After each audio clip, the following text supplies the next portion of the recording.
Chers paroissiens, bonjour. Je ne sais pas comment vous allez aujourd'hui en ce vendredi de carême, bien ensoleillé et bien confiné. Ce matin, une maman me disait « Pourquoi ne feriez-vous pas votre vidéo sur la patience ?» Alors moi qui suis sans doute un des hommes les plus impatients que j'ai pu rencontrer, je trouve que c'est un côté un peu ironique de vous faire une vidéo sur la patience, et en même temps je me dis que c'est sûrement d'actualité. Je ne sais pas pour vous, moi le confinement j'en ai déjà ras-le-bol, et pour autant il s'agit de persévérer. Alors d'abord vous dire un peu d'où vient ce mot de la patience. Ça vient du latin pati, qui veut dire endurer, supporter, et c'est la même racine en fait qu'un certain nombre d'autres mots, comme le mot par exemple d'être un patient, celui qui est malade. Et en fait, il signifie qu'on est dans une attitude d'une certaine passivité. Et je vous cite la définition de la patience, c'est l'aptitude d'un individu à se maîtriser face à une entente, à rester calme dans des situations de tension ou face à des difficultés, ou encore la qualité de persévérance. Je ne sais pas si ça vous parle, moi ça me semble d'une actualité brûlante.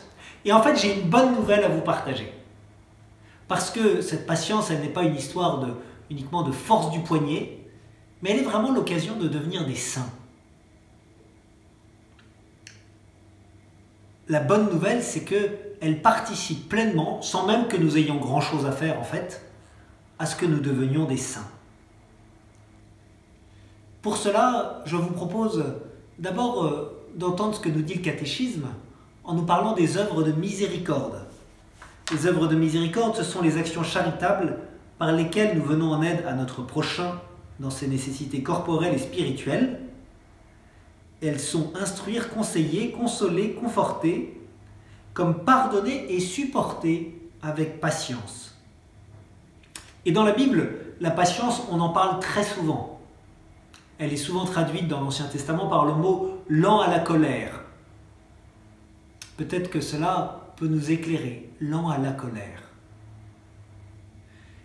Pour nous aider dans ce chemin de patience, je pense particulièrement à vous qui êtes avec vos enfants et qui parfois pouvez perdre patience, eh bien c'est de nous dire « Seigneur, en choisissant la patience, tu me rends saint, tu me rends sainte. » Et il y a là quelque chose où le Seigneur vient profondément nous façonner en nous laissant faire dans ce que nous n'avons pas choisi finalement.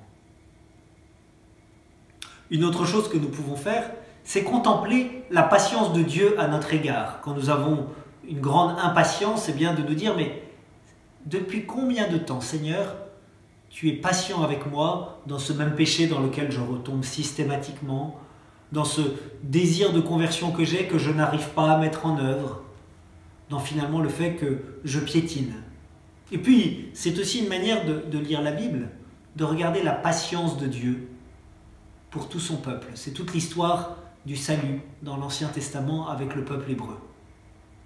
Enfin, dernière chose pour aujourd'hui, eh bien la patience, elle est un fruit de l'esprit.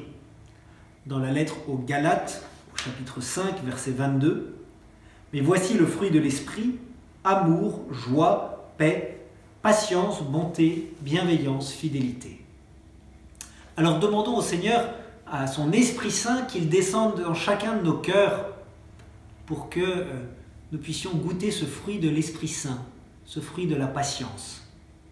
Et particulièrement en ce jour de carême, de vendredi de carême, contemplons la patience de Dieu à notre égard qui va jusqu'à se donner pour nous sur la croix. Frères et sœurs, courage, je continue de prier pour vous, nous continuons de prier pour vous avec les autres prêtres et à demain avec joie.